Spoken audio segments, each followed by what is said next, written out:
Hello everyone, my name is Tushar Rana and I am from Triple IT City and I am a second year student. तो हमने अपना पिछले lecture में chapter number 6 start कर दिया था chemistry का, थर्मोडायनेमिक्स। तो हमने पिछले लेक्चर में मल्टीपल चॉइस क्वेश्चंस कर लिए थे। हमने 19 हाँ 18 या 19 क्वेश्चंस कर लिए थे। तो मैंने लास्ट में वाइंड अप करने के लिए बस मल्टीपल चॉइस क्वेश्चन तक ही रखा था। तो चलिए आज स्टार्ट करते हैं शॉर्ट आंसर टाइप क्वेश्चन। ठीक है, हेडिंग डाल लेते हैं। ओके, मैंने ऊपर डाल रखी है। ठीक है, तो क्वेश्चन नंबर 20 से स्टार्ट करते हैं। ओके, तो आज ट्राई करेंगे कि हम ये शॉर्ट आंसर टाइप खत्म कर पाए। ओके ओके, तो क्वेश्चन पढ़ते हैं। Question number 20। 18 gram of water completely vaporizes at 100 degree Celsius and 1 bar pressure and the enthalpy change in the process is 40.79 kilo joule. Okay, तो जो हमारा 18 एक वाटर है उसका अपने को मास दे दिया है और अपने को कंडीशन दी दी है कि 100 degree temperature and 1 bar pressure है। तो ये ऐसी अपनी नॉर्मल कंडीशन है और उसमें बोला है एंथैल्पी चेंज भी दे दिया उसने। Okay, what will be the enthalpy change for वेपराइजिंग 2 moles of water under the same condition. तो ये अभी देखिए कुछ एक मास दिया हुआ है। मास से पहले हमें उसे उससे मोल्स की एनर्जी निकालना पड़ेगा। 1 मोल की एनर्जी आ जाएगी तो फिर हम उसे इंटू 2 कर देंगे तो 2 मोल्स की आ जाएगी। तो सिंपल सा ऐसा आपको माइंड में थोड़ा इमेजिन करना पड़ेगा कि आपको सॉल्यूशन किस टाइप से लाना है। तो चलिए स्टार्ट करते हैं। Okay, question number 20 start. तो हमारे पास क्या दिया हुआ है? हमारे पास वेट जो जो गिवन रहता है ना, आप पहले उसे लिख लीजिए कि भाई मास ऑफ वाटर कितना दिया हुआ है? 18 ग्राम दिया हुआ है। पहले इसके मोल्स निकालो। मोल्स हो जाएंगे इसके 18 डिवाइड बाई 18 इक्वल टू 1 मोल हो गए। ओके, तो 1 मोल की एनर्जी हमारे पास दी हुई है। ओके, तो इसकी आप ऐसे लिख सकते हैं कि एंथैल्पी ऑफ रिएक्शन इज, और आपको पता है एंथैल्पी क्या, enthalpy of reaction is given कितनी दी हुई है? 40.79 किलो जूल पर मोल इनवर्स। तो देखिए ये जो रिएक्शन दी हुई होती है, यानी कि जो एनर्जी दी हुई थी वो कितनी होती है, वो क्या चीज होती है एंथैल्पी? वो होती है एनर्जी चेंज पर mole of resource process. Okay, जब 1 मोल का फॉर्मेशन होता है तब ये एनर्जी सॉरी एंथैल्पी निकलती है। ओके, तो कितना है? 18 ग्राम ऑफ H2O और 1 मोल ऑफ H2O कितना दे रहा है? डेल्टा एच अपना इक्वल्स टू 40.79। ओके, अब अगर ये 1 मोल के लिए तो 2 मोल्स के लिए इंटू कर दीजिए और 2 मोल्स इक्वल्स टू 0.79 इंटू 2। तो जब इसका आंसर आएगा, कितना आएगा इसका आंसर? इसका आंसर आता है 81.58 किलो जूल। ओके, तो ये जो अपनी एंथैल्पी आई ना उसे हम ऐसे कहते हैं। ठीक है, नेक्स्ट क्वेश्चन पे चलते हैं। क्वेश्चन नंबर 20 हो गया हमारा। Question number 21। क्वेश्चन नंबर 21 बोल रहा है 1 mole of acetone requires less heat to vaporize than 1 mole of water. Okay, which of the two liquid has higher enthalpy of vaporization. Okay, तो यहाँ एसीटोन और water की बात कर रहे हैं और उसमें बोल रहा है कि एसीटोन है वो कम हीट लेता है। ओके, 1 मोल ऑफ वाटर से, अगर आपके पास 1 मोल ऑफ वाटर दिया है और 1 मोल ऑफ एसीटोन दिया हुआ है। ओके, ठीक है, 1 मोल ऑफ वाटर। तो इसका बेसिकली एक फंडा होता है, आपको याद रखना है। 1 mole of water 1 mole of acetone ये लेस करता है। Okay, requires less heat to vaporize. तो ऐसा क्यों होता है? Due to the enthalpy of vaporization, due to enthalpy of vaporization. तो आपने पढ़ा होगा बहुत सी टाइप के enthalpy, enthalpy of vaporization, sublimation, lattice energy और बहुत सारे वो होते हैं हमारे पार्ट। तो उसमें एक होता है एंथैल्पी ऑफ वेपराइजेशन, जब आप किसी लिक्विड से उसे वेपर में कन्वर्ट करते हैं तो ये वाली एनर्जी हीट निकलती है। ओके, इतनी लगती है सॉरी। तो delta H of R of water जो होता है हमारा वो ज्यादा होता है delta H R of acetone. Okay, तो इसी कारण उसको कम हीट लगती है, इसको कम हीट लगती है, लेस हीट टू वेपर, ठीक। तो इस तरीके से आप ध्यान रख सकते हैं, ये सारे फंडे आपने पढ़े होंगे। अब मैं उसे एक एक स्टार्टिंग से पूरा चैप्टर में जो आप पढ़ाते हैं वैसे पढ़ाओगे तो आंसर सॉल्व करने का मतलब नहीं रहेगा ना। इसलिए आप थोड़ा सा फंडे वंडे क्लियर कर लीजिए, आपके बाद में ये क्वेश्चन इजी इजी बनेंगे। क्वेश्चन नंबर 22 पे आते हैं। क्वेश्चन पढ़ रहा है, ये थोड़ा मुझे जूम इन करना पड़ेगा, अगर आपको नहीं दिख रहा होगा तो आप शायद क्लियरली विजिबल है मेरी। Okay. Standard molar enthalpy of formation delta H formation is just a special case of enthalpy of reaction. Okay, मैं बताया था जैसे कि एंथैल्पी, जो हमारी एंथैल्पी होती है उसके बहुत सारे होते फॉर्म होते हैं। Enthalpy of formation, enthalpy of dissociation, ऐसे कुछ कुछ होते हैं। ओके। एंथैल्पी ऑफ फॉर्मेशन ये रिएक्शन के डेल्टा एच आर से डिनोट किया है, और डेल्टा एफ को भी हमारी enthalpy of formation. Is delta H R for the following reaction same as delta H F. Okay. तो फॉर एंथैल्पी ऑफ, ये क्वेश्चन में पूछना क्या चाह रहा है, ये क्वेश्चन पूछना चाह रहा है enthalpy of formation is equals to enthalpy of reaction. तो ये पूछना चाह रहा है सही है कि नहीं, और हमारे पास उसके करस्पॉन्डिंग रिएक्शन क्या दी हुई है। कैल्शियम ऑक्साइड में हमने CO2 डाला और उसने CuCO3 बना। ओके। ये हमारा सॉलिड है। देखिए आपको जब आप थर्मोडायनेमिक्स पढ़ते हैं ना, तो आपको स्ट्रीट का ध्यान रखना पड़ेगा, सॉलिड गैस एंड लिक्विड, ये सारी चीजों का ध्यान रखना पड़ेगा। और हमारे पास करस्पॉन्डिंग कितनी दी हुई है, डेल्टा एच ऑफ फॉर्मेशन दी हुई है हमारे पास -178.3 kilo joule mole inverse. Okay. इतनी एनर्जी हमारे पास दी हुई है, तो आप दे सकते हैं। तो इसमें जो पूछा गया है, ये तो मैं बताऊं, मैं अपने नॉलेज से बताऊं तो ये ना गलत है, इसका आंसर होता है नो। ओके। अब बोलेंगे आप क्यों।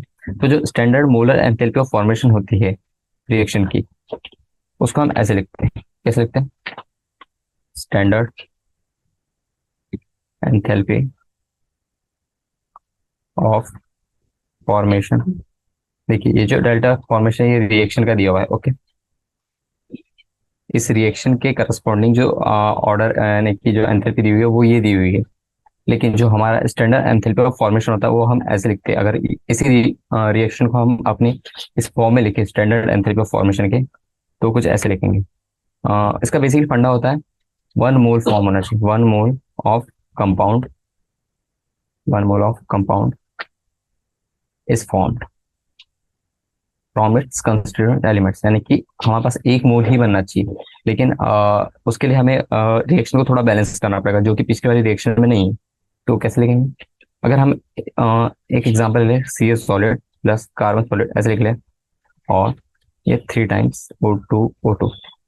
ओके। तो उसमें कोई भी ऐसे कंपाउंड एलिमेंट्स से फॉर्म नहीं होता, ये इसके कॉन्स्टिट्यूएंट यानी कि जो अपने स्टैंडर्ड एलिमेंट्स रहते हैं जिनकी स्टेट्स में डिफाइंड रहती है, उसी से फॉर्म कर सकते हैं। तो इससे क्या बनेगा, CaCO3 बन गया। Okay.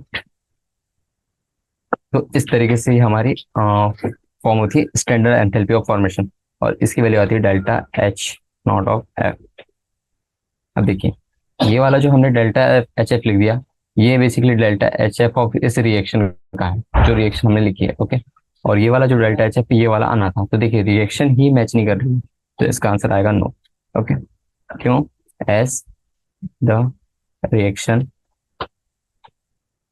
Are different, so delta H not of reaction is not equal to delta H not of formation. Okay. तो आपको समझ आ गया होगा, आपको यानी कि जो हमारे पास यानी कि डिफाइंड रहता है, यानी कि जो पहले से हम मान के चलते कि सॉलिड और कार्बन का सॉलिड, ऑक्सीजन का O2, यानी कि उसके कॉन्स्टिट्यूएंट एलिमेंट से बना है। उसमें देखिए कंपाउंड एलिमेंट है, देखिए कैल्शियम ऑक्साइड और CO2 है, तो इससे बना रहा है, तो इसमें ये सेम नहीं आता। ओके। 23 पे आते हैं। तो क्वेश्चन नंबर 23 में क्या बोला गया है, the value of delta H not of formation for NH3 is -91.8 kilo joule mole inverse, calculate enthalpy change for the following reaction. Okay. तो हमें हमारे पास डेल्टा एच फॉर्मेशन दिया हुआ है NH3 का, और हमें अब इस रिएक्शन का बताना है। ओके। तो ये जो होता है कि NH3 जब फॉर्म हो रहा है तब ये रिएक्शन आती है, ये वाली। ओके। तब ये वाली एनर्जी निकलेगी, लेकिन इसका उल्टा दिया हुआ है हमारे पास, तो आप थोड़ा थोड़ा समझ गए होंगे मैं क्या करने वाला हूँ अभी। देखिए हमारे पास रिएक्शन दी हुई है 2 times NH3 gaseous plus, sorry, gaseous टूट रहा है किसमें, N2 गैशियस में plus 3 times of H2 gaseous में। ओके, अब इसमें हमें क्या करना है, सॉरी कहाँ गया, अच्छे तरह। ओके, तो इसमें हम क्या करेंगे, पहले हम अब ये तो NH3 को तोड़ने के लिए करना है, हमें NH3 बनाने की देखना पड़ेगा, तभी हमें एंथैल्पी का फॉर्मेशन ऑफ NH3 देख पाएंगे और उससे रिलेट कर पाएंगे इस वाली रिएक्शन को। देखिए, जो हम ऐसे भी लिख सकते हैं, हाफ ऑफ N2 गैसेस लिखेंगे प्लस 3 टाइम्स/2 ऑफ H2। देखिए मुझे ये सब याद है, मैं बहुत बार कर चुका हूँ, तो इसलिए तो इसकी वैल्यू क्या आ जाएगी, 2 times of NH3 gas. Okay, तो आप इसे ऐसे भी लिख सकते हैं कि ये N2 लिख दिए प्लस में 3 टाइम्स ऑफ H2 लिख दीजिए गैसेस, और ये कितना हो जाएगा अपना, सॉरी यहाँ पे 2 नहीं आएगा, यहाँ आएगा 2 times of NH3 gases. Okay, तो इस तरीके से लिख लेते, चलिए ये वाला फॉलो कर लेते।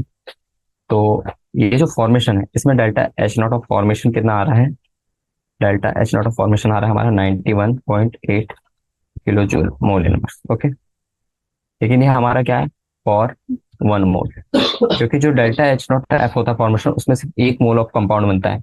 तो अगर इस वाली रिएक्शन के हिसाब से देखा जाए तो उसकी वैल्यू कितनी आएगी, 2 × 91.8, और उसकी वैल्यू कितनी आएगी, माइनस है सॉरी, तो इसकी वैल्यू कुछ आ जाएगी, मैं कैलकुलेट कर रहा था, -183.6 किलो जूल मोल। तो देखिए अब रिएक्शन में क्या दिक्कत है मैं बताता हूँ। देखिए, ये वाला पार्ट है रिएक्टेंट साइड, और ये जो हमारे पास रिएक्शन दी उसमें ये वाला पार्ट है रिजल्टेंट है। तो हम इसको मैं सेकंड इक्वेशन मान लेता, और इस वाले को मैं पहली इक्वेशन मान लेता। तो आपको कुछ नहीं करना है, आपको बस इन्वर्ट करना है, invert second equation to get first. तो आप जब ऐसा करते हैं, then delta H0 of F also changes, तो उसकी वैल्यू ना नेगेटिव से पॉजिटिव आ जाएगी। तो हमें कितनी लगेगी, +183.6 किलो जूल पर मोल। ओके, तो इतनी एंथैल्पी हमें लगेगी अगर हमें NH3 फॉर्म करना है। ओके, यानी NH3 तोड़ना है इस रिएक्शन के। ओके, तो इस तरीके से आप कर सकते हैं। तो आपको कभी भी ऐसा पूछा जाए कि आपके पास कुछ रिएक्शन दी और आपको जस्ट अपोजिट रिएक्शन करनी है, तो आपको बस इतना याद रखना है कि उसका 1 मोल की एंथैल्पी आपके पास दी होगी, तो आपको पहले देखना है कि वो उसके कितने मोल्स बन रहे हैं करस्पॉन्डिंग रिएक्शन में, और अगर वो उसमें आपको फिर उसके मोल्स से इनटू करना है जो आपके पास इनिशियली अमाउंट दिया होगा एंथैल्पी ऑफ फॉर्मेशन, तो उससे आप कर सकते हैं। तो ये अच्छी चीज है। क्वेश्चन नंबर 24 पे आते हैं। Enthalpy is an extensive property in general if enthalpy of an overall reaction A से B belongs one root in delta HR and delta H R1 R2 R3 represent enthalpy of intermediate reaction leading to B, what will be the relation between delta HR for the overall। Okay, तो उसमें बोल रहा है अगर आपके पास ये A दिया हुआ है, ठीक है, और ये है हमारे पास B, तो यहाँ पे कुछ मान लीजिए X1, यहाँ X2, ठीक है, वो इन स्टेट से आ रहा है, ये इंटरमीडिएट स्टेट है। तो यहाँ पे जो एंथैल्पी लग रही है A से X1 में बनने के लिए, तो ये डेल्टा H1 हो गई, ये डेल्टा H2 हो गई, और ये डेल्टा H3 हो गई। और वहीं पे हम यहाँ से ऐसे डायरेक्ट चले जाए तो उसमें कुछ एंथैल्पी हमारी डेल्टा HR आ रही है। ओके, तो उसमें बोल रहा हो कि हमें रिलेशन बताइए delta HR and and delta H1, delta H2, delta H3 के बीच में। तो बेसिकली हमारे पास एक लॉ होता है, कौन सा लॉ होता है, आपने थर्मोकेमिस्ट्री में पढ़ा होगा, बाय बहुत बड़े साइंटिस्ट हैं हमारे, उन्होंने दिया था ये लॉ, हेस लॉ। ओके, तो हेस लॉ क्या बोलता था हमारा, हेस लॉ बोलता था जो reaction the total energy of the reaction is कंप्रो, यानी कि जो कौन, कैसे कह दूं मैं आपको, चलिए मैं आपको बताऊंगा। अगर आपको इससे स्टेट पे आना है तो आपको उसके बीच की सारी इंटरमीडिएट स्टेट का सम लेना पड़ेगा, यानी कि उसकी सारी इंटरमीडिएट में जितना भी वो हुआ होगा कैलकुलेशन, या फिर जितना भी स्टेट चेंज हुआ होगा, उन सारी स्टेट चेंजेस में जो जितनी एनर्जी लगी होगी, जितनी एंथैल्पी लगेगी, वो सारी आपको ऐड करनी। तो बेसिकली हेसलो इतना बोलता है डेल्टा HR ऑफ, ऐसा बोलेगा delta H1 okay plus delta H2 plus delta H3, यानी आपको सारी इंटरमीडिएट स्टेट की एंथैल्पी का सम लेना है। ओके, तो इस तरीके से आप निकाल सकते हैं। और एंथैल्पी जैसे कि यहाँ लिखा है एक्सटेंसिव प्रॉपर्टी है, तो ये एकदम फॉलो कर रहा है। ओके, तो इस तरीके से आप निकाल सकते हैं। और ये डायरेक्टली एक हमारे पास नोट जो बुक में है वो एक प्रॉपर्टी है, तो उसी को पूछ लिया इसमें। नेक्स्ट क्वेश्चन पे आते हैं। The enthalpy of atomization for the reaction CH4 gaseous to carbon gaseous plus 4 hydrogen gaseous is 16665 kilojoule mole inverse. What is the bond energy of carbon hydrogen bond? Okay, तो हमें carbon hydrogen bond की bond energy पूछा। Okay, तो देखिए पहले equation लिख लेते हैं। CH4 gaseous plus, sorry plus लिख देते हैं, carbon gaseous plus hydrogen, 4 hydrogen निकले। ओके, तो आपको ये अच्छे से देखना है कि इसके पूरे कोफिशिएंट्स है उसको आपको अच्छे से लिखना है, क्योंकि आप बैलेंस करेंगे और जब आप फॉर्म करते हैं तो इतने मोल्स फॉर्म हुए, तो उसके लिए आपको बहुत एक्चुअल रहना पड़ेगा, यानी कि अप्रोप्रिएट रहना पड़ेगा। ठीक है, तो देखते हैं इसमें क्या। तो इसमें हमें पूछा bond energy of carbon hydrogen. तो ये कैसे निकालेंगे, देखिए CH4 का मॉलिक्यूल कैसे ऐसे ऐसे ऐसे ऐसे होता है। तो अगर आपको इनको तोड़ना है, ऐसे ऐसे ऐसे तोड़ना है, ऐसे ऐसे तोड़ना है, तो उसमें कुछ एनर्जी लग रही है और वही उसने पूछा है। लेकिन आप यहाँ देखिए, यहाँ पे 4 हाइड्रोजन जब एक कार्बन से मिलते हैं तब कितनी एनर्जी बन रही है आपकी, यानी कि सॉरी 4 हाइड्रोजन जब वो तोड़ेगा CH4, तो वो कितनी एनर्जी दे रहा है, डिसोशिएट कर रहा है। कितनी है, 1665। लेकिन अगर हमें एक कार्बन हाइड्रोजन बॉन्ड, यानी कि सिर्फ हमें इस साइड वाला एक ही निकालना है, तो उसको डिवाइड बाय 4 कर दीजिए आप सिंपल। 1665 डिवाइड बाय 4, तो इसकी वैल्यू कितनी आती है। तो मैं ऐसे लिख देता हूँ बॉन्ड, आप कैलकुलेट करिए तब तक मैं टर्म लिख रहा हूँ। Bond energy of each carbon hydrogen bond is equals to कितनी आएगी, वो आएगी इतनी, और इसकी वैल्यू कितनी होती है, 416.2 किलो जूल पर मोल। ठीक है, तो इस तरीके से आप कैलकुलेट कर सकते हैं। अगर आपके पास मल्टीपल रिएक्शन दिए तो आप उनकी भी कैलकुलेट कर सकते हैं। ओके, तो नेक्स्ट क्वेश्चन हमारा क्वेश्चन नंबर 26। तो क्वेश्चन नंबर 26 बोल रहा है use the following data to calculate delta H lattice for NABR and sublimation. Okay, क्या बोल रहा है, तो हमें लेटाइस एनर्जी निकालनी है फॉर NABR, और हमारे पास क्या दिया हुआ है, सब्लिमेशन एनर्जी दी हुई है, एंथैल्पी दी हुई है, आयनाइजेशन एंथैल्पी दी हुई है, electron gain enthalpy of bromine दी हुई है, and bond dissociation enthalpy of bromine दी हुई है, और डेल्टा एच ऑफ फॉर्मेशन भी दिया है। ओके, तो चलिए सॉल्व करते हैं। यहाँ हमें बहुत सारी, यानी लगभग सभी टाइप की एंथैल्पी दे दी है। तो इसे सॉल्व करने के लिए आपको एक चीज पता रहा होगा, क्या चीज, देखिए जो हमारा डेल्टा एच नॉट होता है, delta H not of formation जो होता है हमारा, वो क्या होता है पता है, क्या है कि किसी भी कंपाउंड के कॉन्स्टिट्यूएंट से मिलता है और एक हमें नया कंपाउंड मिलता है, लेकिन उसका अगर एक मोल बन रहा है उसके कॉन्स्टिट्यूएंट एलिमेंट से, तो उसे हम delta H not of formation कहते हैं। ओके, तो इसमें डिफरेंट टाइप ऑफ एंथैल्पीज आती है, तो उसमें उसका सम ऐसे लिख सकते हैं, delta H not of sublimation, solid to liquid, liquid to gas, उसमें ये वाली एंथैल्पी लगेगी। फिर अगर आपके पास कुछ बॉन्ड है उसको आपको तोड़ना है तो उसमें डिसोसिएशन एंथैल्पी लगेगी। ओके, प्लस अगर आपके पास किसी इलेक्ट्रॉन को लेके आपको बनाना है तो इलेक्ट्रॉन गेन एंथैल्पी लगेगी।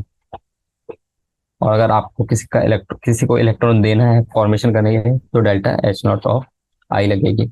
और mainly most important, delta H not of lattice लगेगी। ओके, तो अब इस रिएक्शन के हिसाब से देखते हैं। तो देखिए जैसे पहली वाली है, पहली वाली रिएक्शन क्या बोल रहा है, Na सॉलिड है, उससे बना रहा है वो Na गैसेस। सॉलिड से गैस बना रहा है तो इसमें सब्लिमेशन एनर्जी लगेगी, आपको पता ही है।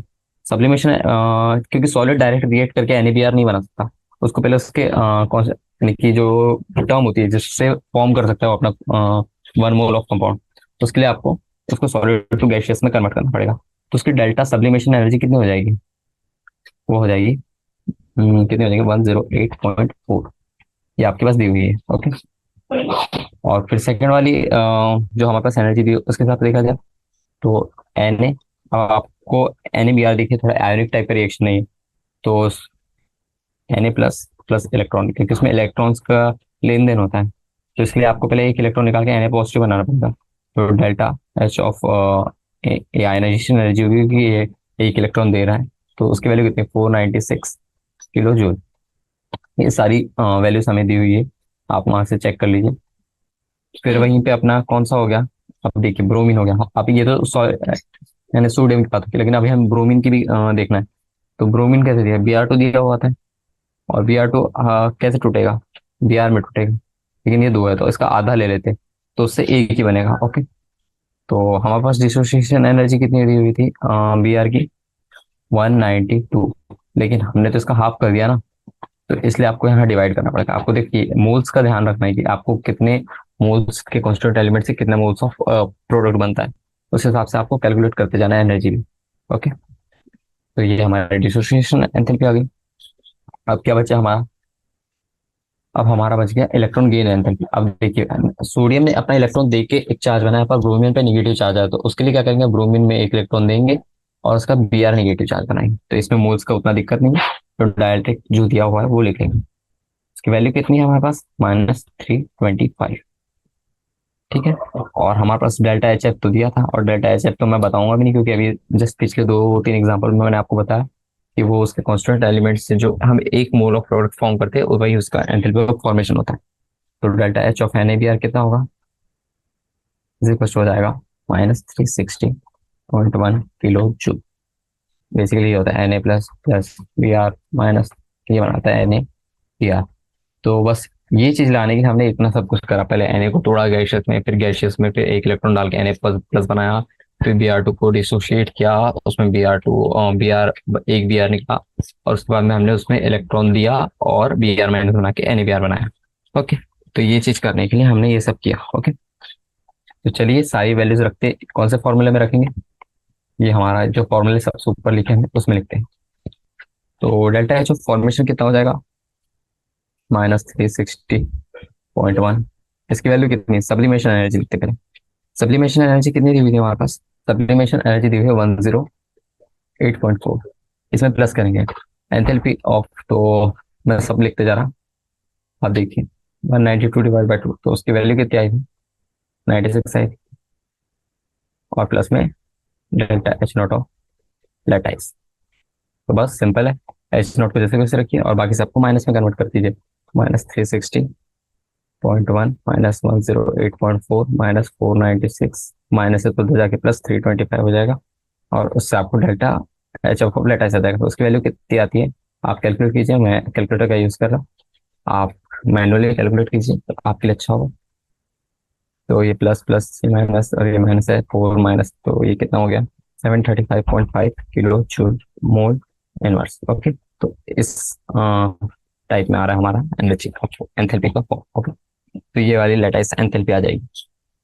तो आपको पहले पता रहना चाहिए कि आपको अगर उसके कॉन्स्टिट्यूएंट आपको प्रोडक्ट बनाना है तो आप कैसे बनाएंगे। उसके लिए आपको पहले उसके इनिशियल जो आपका पहले मान लीजिए जैसे कार्बन CO2 बनाना है, तो आपको carbon solid plus oxygen gases लेना पड़ेगा। तो आपको अगर CO2 बनाना है तो उसका जो कंपोनेंट कॉन्स्टिट्यूएंट एलिमेंट है उसका नॉर्मल फॉर्म, यानी कि जो हम मान के चलते कि इस फॉर्म से बन पाएगा वो फॉर्म लेना है। तो कार्बन सॉलिड है चलेगा, कार्बन लिक्विड होगा तो वो जो हमारी डेल्टा एच ऑफ फॉर्मेशन आ रही है वो काम नहीं करेगी। ओके, वहाँ तो आपको पहले उसका डिफाइंड वाला वर्जन ही लेना है। ओके, क्वेश्चन नंबर 26 पे 27 पे आते हैं सर। तो मुझे आशा है कि आपको ये क्वेश्चन समझ आ गया होगा। क्वेश्चन नंबर 27 पे चलते हैं। क्वेश्चन नंबर 27 बोल रहा है, given that delta H for mixing of two gases. Okay, यानी कि हमारे पास डेल्टा एच दे दिया, जीरो दे दिया। Explain whether the diffusion of this gases into each other in a close container is a spontaneous process or not. Okay, तो ये पूछ रहा है आपके पास delta H equal to zero दे दिया और आपके बारे में आपको पूछ रहा है स्पॉन्टेनिटी के बारे में पूछ रहा है। ओके, स्पॉन्टेनिटी, स्पॉन्टेनिटी क्या होता है, तो हम स्पॉन्टेनिटी कैसे निकाल सकते हैं। तो पहली बात तो उसने बोला है कि अगर आप दो गैसेस हैं उसको मिक्स कर रहे हैं, तो वो तो मैं बताऊं आपको, जैसे मैंने कल पिछले मल्टीपल चॉइस में भी बताया था कि अगर आपके पास एक ऐसा कुछ बॉक्स है, उसमें गैस 1 है, इसमें गैस 2 है, इसको खोल दिया आपने, तो ये पता विदाउट एनी डिस्टर्बेंस, यानी कि कोई किसी टाइम के बिना ये डायरेक्ट यानी कि डिफ्यूज कर जाएगी, तो ये ना स्पॉन्टेनियस आती है। ओके, ये आप ऐसे मान सकते हैं, आप ऐसे ऑब्जर्व करके एनालाइज के यानी थोड़ा अपना माइंड के हिसाब से अपनी पावर के हिसाब से देख सकते हैं। बाकी आपको मैं इसका टेक्निकल व्यू दिखाता हूँ, ठीक है। तो अगर हम टेक्निकली देखें तो क्या होता है, वैसे तो यहाँ पे एंथैल्पी जो दिया है वो जीरो दिया है, ओके। ऑल्दो एंथैल्पी जो दिया हुआ है, एंथैल्पी इज जीरो, लेकिन जो रेंडमनेस होगी, है ना, देखिए गैसेस है, गैसेस में क्या होता है, रैंडमनेस आती है। और हम रैंडमनेस को किससे डिनोट करते हैं, डेल्टा एस से। और डेल्टा एस हमारा क्या होगा, डेल्टा एस हमारा स्पॉन्टेनिटी को बताता है, ओके। तो अभी हम देखते हैं, जो डेल्टा एस होगा वो हमारा इंक्रीज करेगा, क्योंकि गैसेस है ना, उसके मॉलिक्यूल्स बहुत ज्यादा डिफरेंशिएटेड होते हैं, यानी कि दूर दूर होते हैं ना। तो आप जैसे ही उन दोनों को छोड़ोगे तो वो एक दूसरे के पास आना चाहेंगे, यानी कि एक खुले कंटेनर में आप दो गैसेस छोड़ रहे हो तो वो बिना किसी टाइम के साथ मिक्स कर देंगे। तो यहाँ पे डेल्टा एस भी इसकी रेंडमनेस जो है वो इंक्रीज करेगी, तो यहाँ पे डेल्टा एस की वैल्यू क्या आएगी, पॉजिटिव आएगी। अब आपने डेल्टा एस क्यों निकाला, तो आपके पास एक फॉर्मूला होता है स्पॉन्टेनिटी निकालने का, डेल्टा जी के। तो डेल्टा जी को हम कैसे लिखते हैं, डेल्टा जी की वैल्यू आती है delta H minus T delta S. तो देखिए यहाँ पे डेल्टा एस तो जीरो है, तो इसको तो कुछ चेक ही नहीं करना है। डेल्टा जी की value minus temperature constant, delta S की वैल्यू हमारी पॉजिटिव आ गई, तो पॉजिटिव इंटू माइनस करेंगे तो डेल्टा जी की वैल्यू कितनी आ जाएगी, निगेटिव आ गई। और मैंने आपको पिछले ही एमसीक्यूज में कुछ कुछ पढ़ाया था ये फंडा, if delta G is equal to negative, और ऐसे लिख सकते हैं कि delta G less than zero, तब रिएक्शन इज स्पॉन्टेनियस, ओके। और वहीं अगर हमारा डेल्टा जी की वैल्यू ग्रेटर देन जीरो आ जाए तो नॉट स्पॉन्टेनियस, ओके। और अगर एक लास्ट केस दिखा देता, मैं आपको पूरा ही पढ़ा दिया मैंने आपको। डेल्टा जी की वैल्यू अगर जीरो आ गई तो हमारा क्या होता है, इक्विलिब्रियम कंडीशन हो जाता है, ओके। यानी वो रिएक्शन कहीं जाएगी नहीं, आएगी नहीं, स्थिर खड़ी रहेगी जैसे की वैसे। तो इसका आंसर कौन सा वाला है, ये वाला है, स्पॉन्टेनियस, ओके। तो आपको समझ आ गया होगा क्वेश्चन नंबर 27। मैंने इसमें कुछ पार्ट रिपीट कर दिया जो मैंने पिछले एमसीक्यूज के कुछ क्वेश्चन में कराया था, मुझे याद नहीं कौन सा क्वेश्चन है, आप देख लीजिएगा। क्वेश्चन नंबर 28 पे आते हैं, मैं रीड करता हूँ। Heat has randomizing influence on a system and a temperature is measure of average chaotic motion of the particle in the system. Write the mathematical relation which relates these three parameters. Okay, heat, okay, यहाँ heat temperature के बारे में बोला है, okay okay, समझ गया। तो देखिए मैं पहले आपको कुछ लिखा था, फिर आपको मैं समझाऊंगा, ओके। तो उसने बोला है हीट का रेंडमाइजिंग इन्फ्लुएंस होता है ऑन अ सिस्टम, और जो टेम्परेचर है उसका भी होता है, ओके। यानी कि अगर कोई पार्टिकल है, ओके, मान लीजिए एक सिस्टम है, सिस्टम सिस्टम में एक पार्टिकल हो गया, पार्टिकल। तो पार्टिकल का जो ये मोशन हो गया, मान लीजिए कुछ भी ऐसे ऐसा मोशन कर रहा है, मोशन, तो इसमें किसका इन्फ्लुएंस आता है, इसमें हमारा हीट का इन्फ्लुएंस आता है, हीट। एंड उसके यानी कि हीट है तो टेम्परेचर तो हो गई, ऑब्वियस बात है, temperature, temperature influence moment, okay. ये अपन ऐसे भी कर सकते हैं कि अगर आप जैसे एक पाइप है आपके पास, ये देखिए एक पाइप है, ओके। आप मान लीजिए, मैं थोड़ा out of the box example दे रहा हूँ।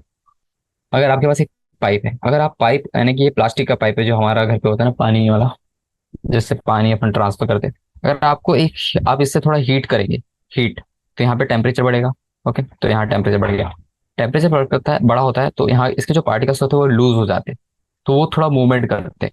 तो आपने देखा होगा कि अगर आप प्लास्टिक में जब थोड़ा सा ऐसा हीट देते तो उसके बाद वो लूज होना चालू हो जाता है, तो वो थोड़ा फैल जाता है, ऐसा है ना, थोड़ा एक्सपांड हो जाता है। तो यही चीज बोला गया। तो ये कैसे दिखाऊंगा मैं आपको, देखिए। तो इसमें मैथमेटिकल रिएक्शन से बताते हैं, ओके। तो the mathematic relation which relates this three parameters, वो क्या होगा, देखिए। पहले तो डेल्टा एस, डेल्टा एस बोलो तो रैंडमनेस, ओके। तो डेल्टा एस रैंडमनेस को क्या बोलते हैं हम पता है क्या, इसको बेसिकली ऐसे डिनोट करते हैं, Q reversible divided by T, temperature और हीट के ऊपर डिपेंडेंट होती है रैंडमनेस, ओके। ये हो गया हमारी रैंडमनेस, किसी पार्टिकल का वो कितने स्पीड से मूव करेगा, कितने स्पीड से कॉन्टेक्ट होगा, ऐसा कुछ, ओके। अब यहाँ पे डेल्टा एस हमने बता दिया रैंडमनेस, और इसको हम मोर टेक्निकल टर्म में चेंज इन एंट्रोपी कहते हैं, ओके। क्यू रिवर्सिबल क्या हुआ, क्यू रिवर्सिबल होता है हीट ऑफ रिवर्सिबल रिएक्शन, क्योंकि वो कॉन्ट्रैक्ट हो सकती है तो यानी वो पाइप मुड़ सकता है, तो उसे और थोड़ा सा हीट करके अपन ऐसे इनिशियल स्टेट पे भी ला सकते हैं। Okay, reversible reaction. मैंने ऐसे थोड़ा रियल लाइफ एग्जांपल दिया है रिएक्शन के टाइम पे, और अच्छे से आपको समझ आ जाएगा। ये तो हमारा टेम्परेचर है, तो देखिए यही है रैंडमनेस, हीट एंड टेम्परेचर के बीच में ये relation. Okay, question number 29%। Question number 29 बोल रहा है, increase in enthalpy of the surrounding is equal to the decrease in enthalpy of the system. Will the temperature of the system and the surrounding be same when they are in thermal equilibrium? Okay, तो बोल रहा है अगर हम surrounding की enthalpy increase कर रहे हैं, ओके, और एंथैल्पी ऑफ सिस्टम डिक्रीज कर रहे हैं, तो जो temperature of system and surrounding है वो सेम रहेगा या नहीं रहेगा? ओके, तो ऐसी बात है। तो इसका आंसर होता है, पहले लिखा देता है एंथैल्पी ऑफ सराउंडिंग जैसे जैसे इंक्रीज कर रहा है, वैसी एंथैल्पी ऑफ सिस्टम डिक्रीज कर रहा है। ओके, तो आपको पूछा है थर्मल इक्विलिब्रियम के बारे में। थर्मल इक्विलिब्रियम होता है का मतलब होता है कि टेम्प उन दोनों की एंथैल्पी और enthalpy of system surrounding and system में जो टेम्परेचर वो कांस्टेंट रहना चाहिए, ये बोल रहा हूँ। तो इसका आंसर है यस। ओके, देखिए जैसे जैसे सराउंडिंग और सिस्टम एक दूसरे से कनेक्टेड रहते हैं। ओके, पहली बात तो ये। तो जब जब system and surrounding are in thermal equilibrium, तब तब उनका टेम्परेचर कांस्टेंट है। ओके, तो आप इससे याद रख सकते हैं temperature are same in thermal equilibrium. Okay, तो हमारे पास भी आई हुआ है कि थर्मल इक्विलिब्रियम पे क्या होगा पूछा है, तो टेम्परेचर तो कांस्टेंट ही है, क्योंकि थर्मल इक्विलिब्रियम थर्मो कि जो हमने वो भी पढ़ा था, क्या कहते हैं, एक आइसोकोरिक हो गया और आइसोबैरिक हो गया, आइसोथर्मल हो गया। ये सारी रिएक्शन में सभी की एक प्रॉपर्टी होती थी कुछ, वैसे आइसोथर्मल में टेम्परेचर कांस्टेंट होता है, उससे रिलेट कर सकते हैं आप इस क्वेश्चन। ओके, तो इस क्वेश्चन में कुछ नहीं था, बस इतना ही था। उसने पूछा था कि टेम्परेचर के बारे में बताइए, कांस्टेंट होगा या फिर डिफरेंट होगा। क्वेश्चन नंबर 30 पे चलते हैं। 298 kelvin KP for the reaction N2O4, ये कुछ रिएक्शन दी हुई है, इस इतना predict whether the reaction. Okay, इसमें केपी की वैल्यू दी और आपसे इस रिएक्शन के स्पॉन्टेनिटी के बारे में कुछ है। ओके, तो चलिए इसमें आपको पता है एक चीज, नई चीज देखने को मिलेगी। नई चीज कहना चाहिए इस, अभी जब तक हमने क्वेश्चन सॉल्व करे उसमें नया है, हालांकि आपने तो चैप्टर में पढ़ा ही होगा। ओके, पहले रिएक्शन रख लेते हैं। N2O4 गैसियस रिवर्सिबल रिएक्शन है, कैसी हो रही है, 2 टाइम्स NO2 गैसियस, और केपी की वैल्यू कितनी दी हुई है, 0.98।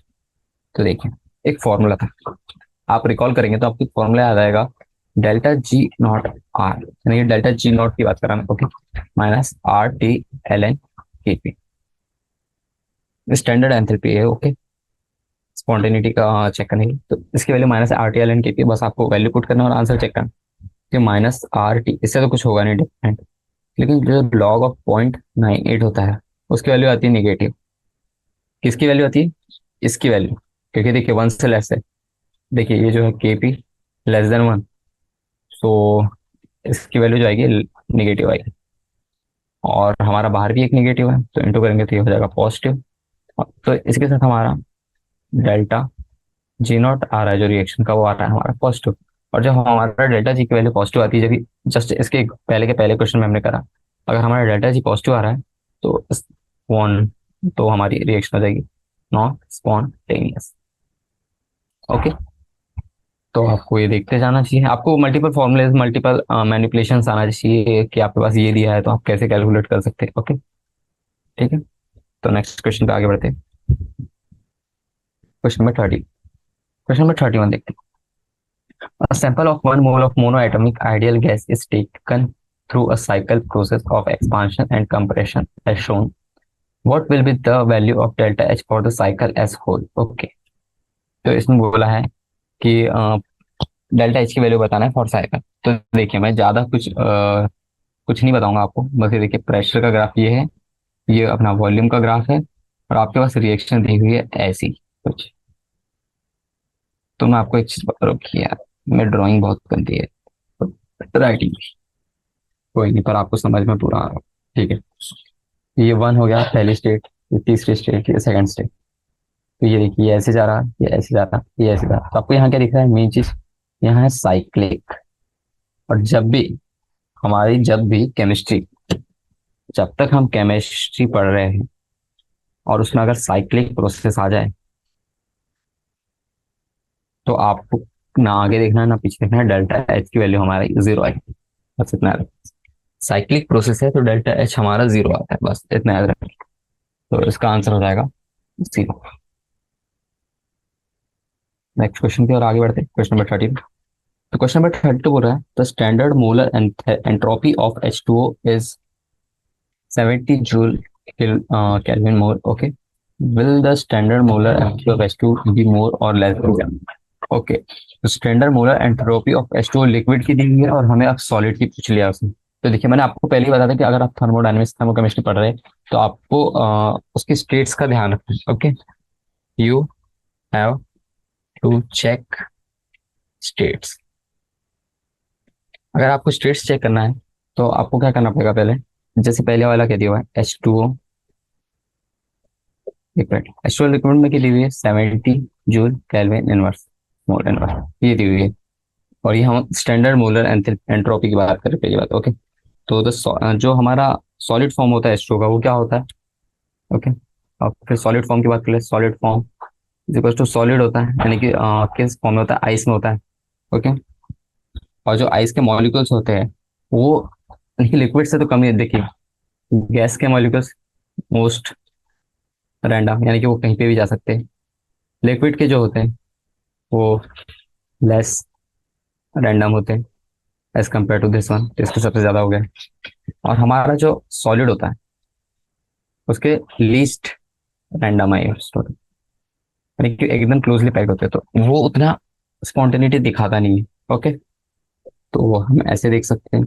तो इससे हमारा क्या आंसर होगा? दस the entropy of H2O solid is less then the molar entropy of अपना लिक्विड। तो एंट्रोपी, ये देखिए ये फंडा लिखना है आपको। एंट्रोपी ऑफ H2O सॉलिड जो होगा उसकी वैल्यू कम आएगी entropy of of H2O liquid. क्यों? यही रैंडमनेस के कारण, due to randomness as ice molecules are closely packed. और यहाँ कंपेयर किससे कर रहे हैं? देन लिक्विड से कर रहे हैं, तो लिक्विड से किया। और वहीं पे अगर गैस मॉलिक्यूल हो जाता तो वो तो सबसे ज्यादा होता, वेपराइज ही हो जाता था। ओके, तो ये आपको ध्यान रखना है। तो नेक्स्ट क्वेश्चन पे आते हैं, क्वेश्चन नंबर 33। क्वेश्चन नंबर 33 बोल रहा है द स्टैंडर्ड एंड सॉरी 33 पढ़ लिया। Identify the state function and the path function out of the following enthalpy, entropy, heat, temperature, work and free energy. Okay, तो हमारे पास ये कुछ टर्म्स दी हुई है और हमें स्टेट फंक्शन और पाथ फंक्शन दिखाना है। तो मैं स्टेट फंक्शन और पाथ फंक्शन कुछ नहीं बताऊंगा आपको। ओके, पाथ फंक्शन बोलते पाथ डिपेंडेंट होते हैं, स्टेट फंक्शन फाइनल इंग्लिश का रहता है उसका बस दिक्कत। ओके, तो पहले स्टेट फंक्शन लिख लेते हैं। स्टेट फंक्शन क्या हो गया हमारे? एंथैल्पी होगा, एंट्रोपी होगा और टेम्परेचर होगा। ओके, और क्या होगा? और फ्री एनर्जी भी हो जाएगा। तो स्टेट फंक्शन में आते हैं एंथैल्पी।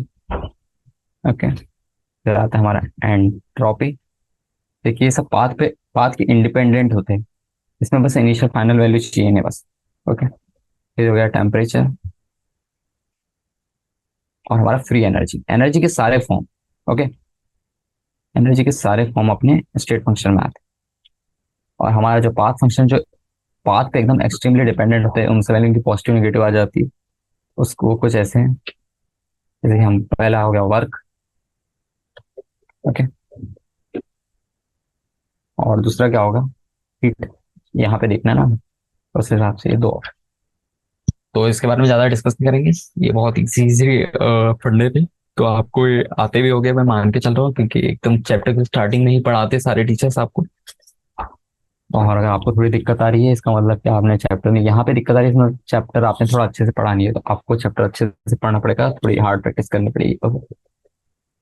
देखिए आप अगर चैप्टर अच्छे से कर लेंगे ना, तो आपको एक क्वेश्चन एकदम इजी इजी लगेंगे। कुछ नहीं है, बस आपसे कुछ बोला गया और आपको कुछ बताना है। ओके, बस कैलकुलेशन पार्ट है, तो आपको थोड़ा मैथ्स भी स्ट्रॉन्ग रखना पड़ेगा। ठीक है, क्वेश्चन नंबर 34 का the molar enthalpy of vaporization of acetone is less than that of the water. Okay, why? ठीक है, तो ऐसा कुछ हमने करा भी था पिछली बार, ये आज की क्लास में करा था, ठीक है। तो ये बोल रहा है मोलर एंथैल्पी ऑफ वेपराइजेशन और किसका, एसीटोन का, is less than molar enthalpy of vaporization of water. तो ये चीज के बारे में वो पूछ रहा है। तो जो वाटर का मोलर एंथैल्पी होता है वो ज्यादा होता है, पूछिए क्यों। यानी कि अगर आप किसी, आपके पास ये बकेट है, इसमें कुछ वाटर दिया है, ठीक है, वाटर दिया है और आप उसे इवेपोरेट कर रहे हैं, और इस बकेट में आपके पास एसीटोन दिया हुआ है। ओके, इधर दिया है एसीटोन और इधर दिया है वाटर। तो इसको जो इवेपोरेट करते हैं उसमें जो एनर्जी लगती है उसे हम मोलर एंथैल्पी ऑफ वेपराइजेशन कहते हैं। ओके, और सेम वही, तो इसकी जो होती है, जो ये दिया है वो गलत है पहली बात। इसका होता है करेक्ट ऑर्डर ये। आप बोलेंगे आप क्यों? तो इसका बेसिकली फंडा ये होता है, जो हाइड्रोजन होता है HOH, तो ये जो होता है ना, ये तो ये हाइड्रोजन बॉन्ड होता है बेसिकली। तो इसका बेसिक फंडा ड्यू टू हाइड्रोजन बॉन्डिंग क्या कहते हैं, मोलर एंट्रो sorry molar enthalpy of vaporization of water is greater than molar enthalpy of vaporization of acetone। Okay, तो वाटर की ज्यादा होती है देन एसीटोन। तो इस तरीके से आपको याद रखना है, क्योंकि हाइड्रोजन बॉन्डिंग है तो देखिए बहुत ज्यादा क्लोजली यानी कि अच्छे से जुड़े हुए हैं उनके मॉलिक्यूल्स। तो उनको जब आप तोड़ोगे, यानी कि आपको लिक्विड से वेपर में कन्वर्ट करना है, तो उसको मॉलिक्यूल को तोड़ना पड़ेगा ना, अप्लाइंग सम हीट और टेम्परेचर। तो उसमें ज्यादा ताकत लगती है देन कम्पेयर टू एसीटोन। और वैसे भी एसीटोन थोड़ा अपना एल्कोहल टाइप आ जाता है, तो उसमें बहुत कम में ही वो टूट जाता है। तो इस तरीके से आपको ध्यान रखना। नेक्स्ट क्वेश्चन पे आते हैं, क्वेश्चन नंबर 35। मैं हेडिंग करता हूँ। क्वेश्चन नंबर 35 बोल रहा है विच quantity out of delta G and delta G not will be zero at equilibrium. तो नॉर्मल जी बोल रहा है, ये delta G of reaction at normal, ये नॉर्मल है, एंड डेल्टा जी नॉट ये स्टैंडर्ड हो गया। ओके, तो ये डेल्टा जी बेसिकली क्या होता है पता है? इसे हम गिब्स फ्री एनर्जी चेंज कहते हैं। तो Gibbs free energy change reaction में देखते हैं वो क्या होता है, रिएक्टेंट एंड प्रोडक्ट का होता है। ओके, तो ये वाला जो है किसी रिएक्शन का है, और एट कांस्टेंट यानी कुछ टेम्परेचर और प्रेशर कंडीशन रहेगा तब ये delta G not standard Gibbs free energy, ये गिब्स फ्री एनर्जी चेंज है, और ये हो गया हमारा स्टैंडर्ड। स्टैंडर्ड और ये सेम, सेम टू सेम। तो जो हमारा डेल्टा डेल्टा जी आर होता है उसकी value he delta G not से चालू होती है, और RT ln K होता है। और K क्या होता है वो आपको पता होगा, ठीक है।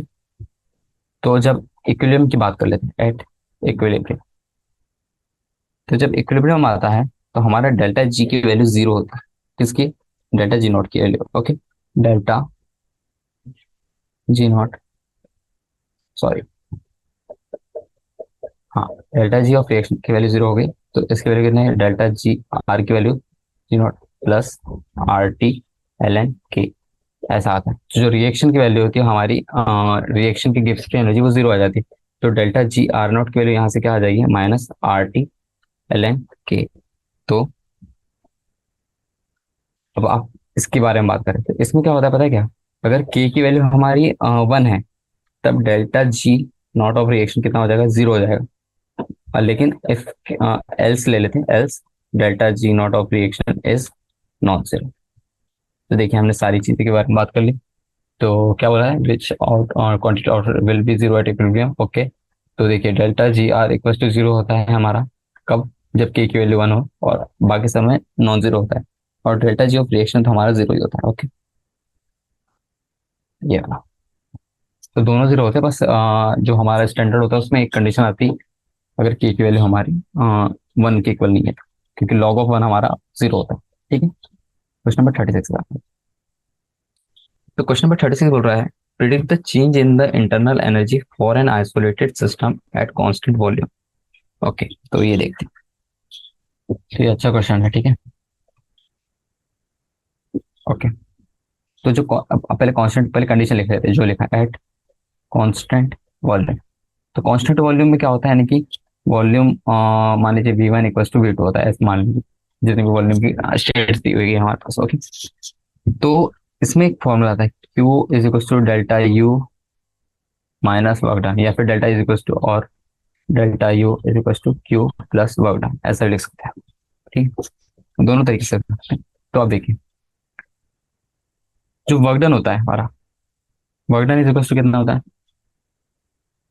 P इंटू डेल्टा Q होता है और आइसोकोरिक। ओके, जब हमारा वॉल्यूम कांस्टेंट हो।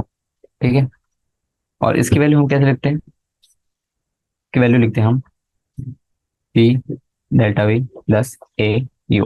ओके, और ये हमारा डेल्टा V इक्वल्स टू 0 है, क्योंकि आइसोकोरिक होता है हमारा, और वॉल्यूम कांस्टेंट में आइसोकोरिक का फंडा लगाएंगे हम, तो हीट एट कांस्टेंट वॉल्यूम कितना आ जाएगा हमारा, डेल्टा U प्लस 0 आ जाएगा। ये ए लिख दिया ना, सॉरी, डेल्टा U हो गया। ओके, देखिए वर्क डन की वैल्यू हमने लिख दी -P। ठीक है, तो जब आप इसमें आप पुट करेंगे इस फॉर्मूले में वर्क डन की वैल्यू, तो आपके पास ये आ जाएगा Q की वैल्यू। अब यहाँ से आपको हीट देखना है।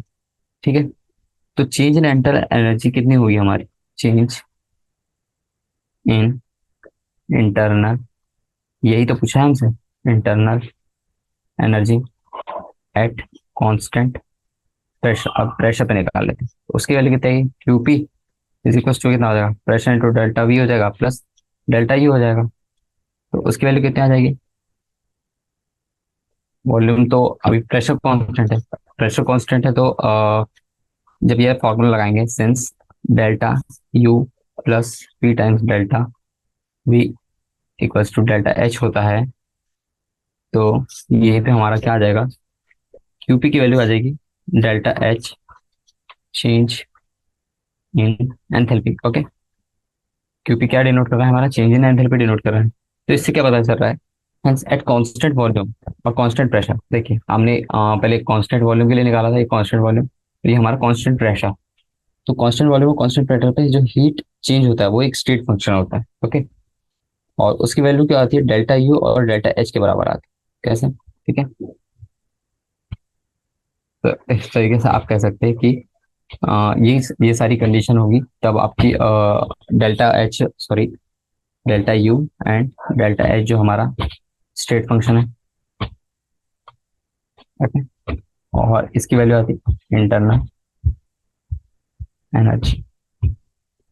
ठीक है, तो इस तरीके से आप देख सकते हैं कुछ कुछ कंडीशन होती है, उससे आप जब रिलेट करेंगे तो आपको पता चलेगा कि जो डेल्टा इंटरनल एनर्जी है at constant volume and constant pressure, उसके लिए डेल्टा U और डेल्टा H आती है, क्योंकि ये स्टेट फंक्शन। ओके, तो देखते हैं, ये थोड़ा थ्योरी कंटेंट था, तो आपको थोड़ा और अच्छे से बुक से और अच्छे से पढ़ के आना पड़ेगा, तब आपको और अच्छे से समझ आएगा। क्वेश्चन नंबर 38 देख लें।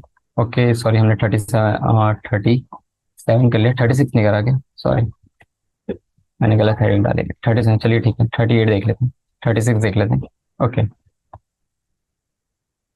तो 36 क्वेश्चन क्या बोला है, predict the change in the internal energy for an isolated system at constant volume. Okay, question number 36 में हमारा क्या आएगा, आइसोलेटेड सिस्टम है, उसमें हमारा पहले तो वर्क डन इक्वल टू 0 आ जाएगा और हीट की वैल्यू भी हमारी 0 आ जाएगी, क्योंकि कांस्टेंट वॉल्यूम में P जो हमारा वर्क डन होगा, इसकी वैल्यू क्या होती है, P इंटू डेल्टा V हो गई, तो इसकी वैल्यू कितनी आ जाएगी, 0 आ जाएगी, क्योंकि वॉल्यूम इक्वल टू कॉन्स्टेंट हो जाएगा, तो चेंज इन वॉल्यूम 0 आ जाएगा, तो वर्क डन तो 0 आ गया। ठीक है, अब आप जब ऐसा फॉर्मूला लगाएंगे, चेंज इन इंटरनल एनर्जी का फॉर्मूला क्या होता है, delta U equal to Q plus W, उसकी वैल्यू कितनी आ गई, 0 प्लस 0, तो इसकी वैल्यू कितनी आ गई, 0। मैंने थोड़ा गलत वाला क्वेश्चन करा दिया था, ये क्वेश्चन नंबर हमारा 37 था। ओके, क्वेश्चन नंबर 37 क्या था, ऑल दो heat is the path function but heat absorb by the system under certain specific condition is independent of path water those condition. तो ये वाली कंडीशन की क्वेश्चन नंबर 38 पे आते हैं। क्वेश्चन नंबर 38 बोल रहा है, expansion of gas in vacuum is called free expansion, calculate the work done and the change in internal energy when 1 liter of ideal gas expands isothermally into vacuum until its total volume is 5 liter। Okay, तो question क्या बोल रहा है, जब free expansion हो रहा है तो उसके बारे में बात करें, तो देखिए मैं पहले आपको कंडीशन लिखा था कुछ कुछ, ड्यूरिंग फ्री एक्सपांशन। तो फ्री एक्सपांशन की एक बेसिक कंडीशन होती है, क्या होती है, जो हमारा एक्सटर्नल प्रेशर होता है, एक्सटर्नल प्रेशर, एक्सटर्नल प्रेशर की वैल्यू हमारी जीरो आती है। Okay, external pressure is zero. तो इसके हिसाब से वर्क डन क्या हो जाएगा, work done is equal to minus P external into delta V. Okay, और हमारा यहाँ पे पी एक्सटर्नल मैंने अभी बताया है कि फ्री एक्सपांशन, तो पी एक्सटर्नल जीरो हो जाएगा, तो वर्क डन की वैल्यू आ जाएगी जीरो। लेकिन जो गैस है हमारी एक्सपांड कर रही है आइसोथर्मली, तो अब देखिए यहाँ पे क्या बोल रहा है, ये देखिए क्वेश्चन नंबर 13 में बोल रहा है calculate the work done and the change in internal energy when the 1 litre of plasma expand isothermally. देखिए आइसोथर्मली की बात कर लिया, तो आइसोथर्मली में क्या होता है, टेम्परेचर इक्वल्स टू कांस्टेंट होता है, तो डेल्टा टी की वैल्यू हो जाएगी हमारी जीरो। अब देखिए जो हमारा डेल्टा यू होता है उसकी वैल्यू क्या होती है, क्यू प्लस डब्ल्यू होता है, और हमारे पास वर्क डन तो हमारा पहले ही जीरो आ गया, और क्यू की वैल्यू क्या होती है, क्यू जो हमारा वो डिपेंड करता है टेम्परेचर पे, डेल्टा टी पे, और डेल्टा टी जीरो है तो क्यू की वैल्यू भी हमारी जीरो आ गई, तो यहाँ से हमारे डेल्टा यू की वैल्यू भी जीरो आती है। ओके, तो इसका आंसर है zero.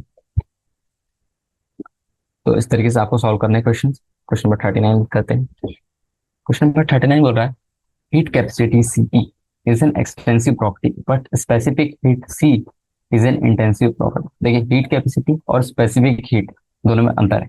What will be the relation between Cp and C for 1 mole of water. Okay, तो मैं चलिए बताता हूँ। पहले हम ले लेते हैं। पहले यहाँ दिया फॉर वाटर, वाटर का मोलर मास कितना होता है, मॉलिक्यूलर वेट होता है अपना 18 का। ओके, तो जो मोलर स्पेसिफिक हीट होती है, मोलर हीट कैपेसिटी, सॉरी, ना एक मोल में कितनी हीट होगी, वो होती है नंबर, ऐसे लिखते हैं मास ऑफ एलिमेंट, ऐसे लिखते हैं मास ऑफ एलिमेंट नहीं लिखते हैं, वहां से लिखते हैं substance into specific heat. Molar heat और स्पेसिफिक हीट में ऐसे दिखा, क्योंकि एक मोल में कितना होता है, मास ऑफ सब्सटेंस इन 1 मोल, तो 1 मोल में कितना होता है, 18 ग्राम होता है। ठीक है, तो Cp जो होगी हमारी, उसकी वैल्यू आ जाएगी 18 इंटू सी। ये हो गई मोलर, और ये हो गई हमारी स्पेसिफिक हीट, तो उसकी वैल्यू ऐसी आ गई। अब यहाँ पे चेक करते हैं, जो स्पेसिफिक होती है हीट जो होती है उसकी वैल्यू कुछ, उसकी कुछ वैल्यू होती है। तो ये जो सी होता है हमारे पास पहले से दिया होता है, क्योंकि ये स्पेसिफिक हीट है, तो इसकी वैल्यू क्या होती है, C is equal to 4.18 joule gram inverse kelvin inverse. Okay, इसमें स्टॉक में दी हुई होती है, और अब हम सीपी में फॉर्मूला पुट करेंगे तो 18 इंटू 4.18 लिखेंगे, तो इसकी वैल्यू कितनी आ जाएगी, कैलकुलेट कीजिए, 75.24 जूल केल्विन इनवर्स। ओके, तो इस तरीके से आप इसकी वैल्यू ला सकते। नेक्स्ट क्वेश्चन पे आते हैं। क्वेश्चन नंबर 39 हो गया। क्वेश्चन नंबर 14 देखते हैं। क्वेश्चन नंबर 14 बोल रहा है the difference between Cp and Cv can be derived using the empirical relation H is equals to U plus Pv. Calculate the difference between Cp and Cv for 10 moles of an ideal gas. Okay, हमारे पास कुछ moles दिए और Cp और Cv के बीच में relation बताना है। Okay, तो चलिए करते हैं। तो पहले मैं बता दूं Cp और Cv क्या होता है। Cv होता है heat capacity at constant volume. Okay, यानी कि जब वॉल्यूम चेंज नहीं होगा, यानी कि कांस्टेंट वॉल्यूम रहेगा, तब उसकी हीट कैपेसिटी को हम Cv से डिनोट करते हैं। और उसी के कर यानी कि उसी के वाइस वर्सा Cp क्या होता है, heat capacity at constant pressure. Okay, तो ये बात तो आपको समझ आ गई। तो इन दोनों के बीच में जो डिफरेंस होता है बेसिकली, आपको आपने जब पढ़ा होगा Cp और Cv के बीच में रिलेशन आपको जरूर पढ़ाया होगा, तो उसका डिफरेंस सिर्फ R का होता है। ओके, तो आप Cp को क्या लिखते हैं पता है, Cv प्लस R ऐसे लिखते हैं। जैसे आपको एक पूरा बड़ा सा टेबल बनाया होगा, उसमें आपको Cp Cv R mono atomic, ट्राइएटोमिक, poly atomic ऐसे गैसियस दिए होंगे, उनका कुछ फ्रैक्शनल कोएफिशिएंट आता है, 1 2 5 ऐसे करते हैं आप, आपने ये सारी चीज पढ़ी होगी। ओके, तो इसे हम ऐसे करते हैं Cp माइनस Cv, लेकिन हमारे पास ये तो हमारा सिर्फ 1 मोल की थी, और 1 मोल हम 1 मोल के लिए कैलकुलेट करें, तो अगर हम इसे ऐसे लिखे R, ये हमारा हो गया फॉर 1 मोल, ऐसे मैंने थोड़ा सा मैनिपुलेट किया, लेकिन फॉर n मोल की बात करें तो उसकी वैल्यू क्या आती है, Cp minus Cv into n times of R। Okay, और R हमारा यहाँ पे गैस कांस्टेंट ही होता है, R equals to gas constant, जो हम पूरा लिक्विड स्टेट से लिक्विड सॉल्यूशन से पढ़ते आ रहे हैं, वही वाला। ओके, तो बस यहाँ पे हमारा एन की वैल्यू दी हुई है, एन इक्वल्स टू 10 दिया हुआ है, तो बस रख लेते हैं CP minus CV equals to, difference पूछा है ना उसने। देखिए क्वेश्चन नंबर 40 में calculate the difference between CP minus and CV, तो उसकी वैल्यू कितनी होगी 10 इंटू आर। आर अब आप इसे किसी भी टर्म से निकाल सकते हैं, जैसे मैं यहाँ पे जूल में निकालता है, तो 10 इंटू आर की वैल्यू कितनी मान लेते हैं 8.314, वैसे 2 होती है, कैलोरी में भी होती है, लीटर एटमोस्फेयर में 0.821, ऐसे कुछ लाते हैं ना। बहुत तीन चार टर्म, तीन चार वैल्यूज होती है आर की अकॉर्डिंग टू द यूनिट्स। तो हम यहाँ पे जूल वाली यूनिट रखें 8.314, तो इसकी वैल्यू कितनी आ जाएगी, बस 10 इंटू करना है, इजी, 83.14 जूल केल्विन इनवर्स। ठीक है, तो ये आंसर है। तो वो नेक्स्ट क्वेश्चन की ओर आगे बढ़ते हैं, क्वेश्चन नंबर 40। क्वेश्चन नंबर 40 बोल रहा है, सॉरी क्वेश्चन नंबर 41, हमने 40 अभी किया। ओके, क्वेश्चन नंबर 41 बोल रहा है, if the combustion of 1 gram of graphite produces 20.7 kg of heat, what will be the molar enthalpy? Give the significance of sign also. Okay, तो हमें यहाँ पे अभी बताना है कि जब 1 ग्राम ऑफ ग्रेफाइट जल रहा है तो वो इतनी हीट दे रहा है 20.7, और तो उसके मोलर एंथैल्पी चेंज बताना है। चलिए आगे बढ़ते हैं। तो बेसिकली मोलर एंथैल्पी चेंज क्या होता है, molar enthalpy change for graphite,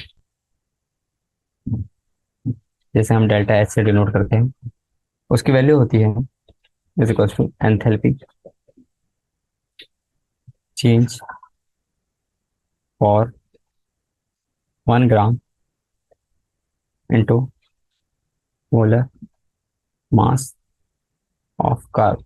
okay, तो ऐसे हम कैसे कैलकुलेट करेंगे, हमारे पास क्या दिया, combustion of 1 gram of graphite carbon का एक आइसोटोप हो गया, जैसे कि हम डिनोट करते हैं, कुछ कुछ प्री डिफाइंड हमारी स्टेट रहती है, उसमें हम निकाल सकते हैं। तो जैसे ग्रेफाइट है तो उसके 1 ग्राम का कितना दिया हुआ है, -20.7 दिया हुआ है, और हमारे पास कार्बन का मोलर मास कितना होता है, इट इज इक्वल्स टू 12 होता है। तो इससे आप आंसर ला सकते हैं, इसकी वैल्यू कितनी आ जाएगी 2.48 इंटू 10⁻², ठीक है, माइनस में आएगा। Okay, kilo joule mole inverse, और यहाँ पे डेल्टा एच की वैल्यू कैसे आ रही है, निगेटिव आ रही है, तो ये रिएक्शन कैसे होगी, रिएक्शन इज एन एक्सोथर्मिक। तो ये तो मैंने आपको क्लास के स्टार्टिंग में ही पढ़ाया था कि अगर डेल्टा एच की वैल्यू हमारी निगेटिव आ जाती है तो हमारी रिएक्शन वो कैसी हो जाती है, दैट इज एक्सोथर्मिक। तो थैंक यू।